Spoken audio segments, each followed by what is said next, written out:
Faire parler les lettres, faire parler les mots. Donner des sons à des symboles, à des signes qui vont donner la capacité aux lettres de produire des sons qui vont permettre une compréhension de l'autre. Les gestes du sourd-muet nous permettent de comprendre les sons et les mots qu'il veut nous dire, mais malheureusement aucun son ne sort de sa bouche.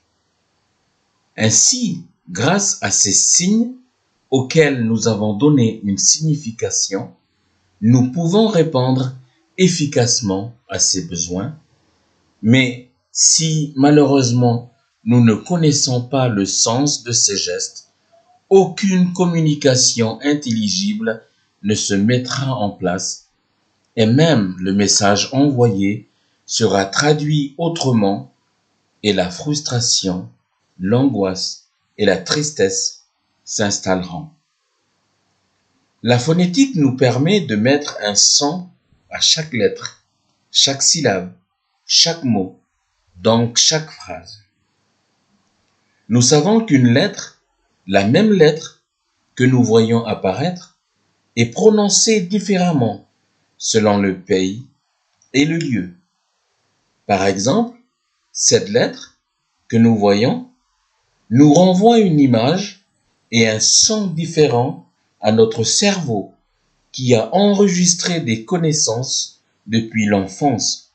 Et c'est le vécu ou l'expérience qui va nous permettre de donner vie à quelque chose qui ne produit aucun son et dont on n'a pas besoin tous les jours, mais uniquement dans un contexte précis. Si donc tu te trouves à Londres, en Angleterre, à Washington, aux USA, à Tokyo, au Japon, à Séoul, en Corée du Sud, à Pékin, en Chine, à Paris, en France, tu recevras un message différent de ton cerveau devant cette lettre selon le vécu. Ainsi, en Angleterre, tu vas dire I, en France, tu diras E, mais si tu es à Yai, Jehu ou Nengone, tu diras E. Donc, selon ce que tu as appris par tes anciens, ton message sera différent.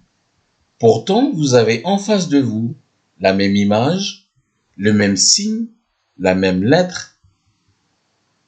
Si donc tu te trouves avec des Anglais et des Français, tu seras étonné de ce que tu vis et même ébloui parfois parce que tu entendras l'espagnol dire « et » comme dans padre qui veut dire père.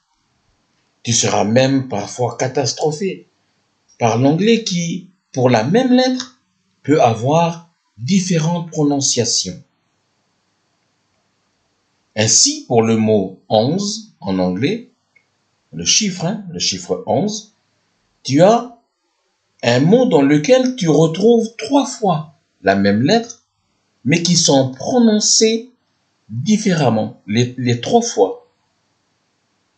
Pour le premier E, on doit prononcer E. Le deuxième E est prononcé E.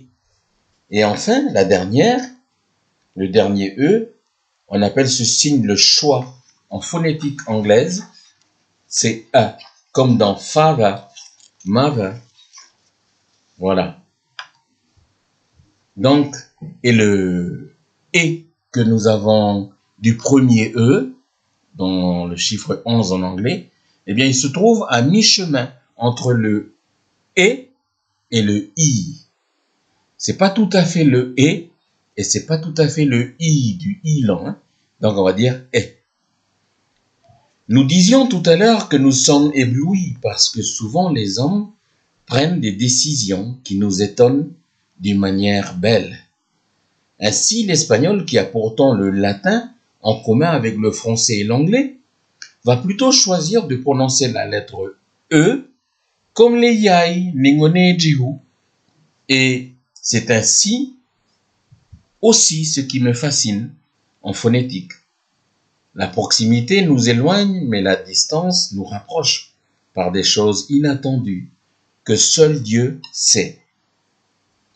Si toi, homme, tu veux toujours rappeler à ton esprit ce qui te distingue des autres, Dieu, par de petites choses parfois sans importance, au premier regard, va toujours te rappeler que tous les hommes ont été créés par lui à son image. Il nous a séparés à la tour de Babel parce que nous nous sommes unis pour essayer d'atteindre et lui ravir sa gloire qui n'appartient qu'à lui seul. Mais dans son amour et sa grâce infinie, il a gardé des petites choses sans splendeur pour quand même nous permettre de nous retrouver, car son amour est puissant. Et ça nous rappelle le rejetant Jésus.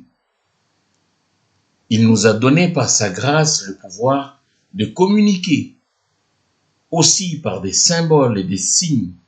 Et ces signes sont aussi des sources de salut, de survie et de délivrance dans beaucoup de circonstances. Ainsi, au temps de la persécution violente des premiers chrétiens, les frères et sœurs avaient trouvé l'astuce de dessiner un poisson sur son chemin pour dire à celui qui vient et qui verra ce signe, s'il est chrétien, qu'il n'est pas seul à porter sa croix. Les missionnaires avec les vieux chrétiens, Atsai, donc les gens d'Ouvea, avaient décidé d'écrire la parole de Dieu pour que la parole de Dieu reste et se propage à Yai pour produire la foi en Jésus-Christ.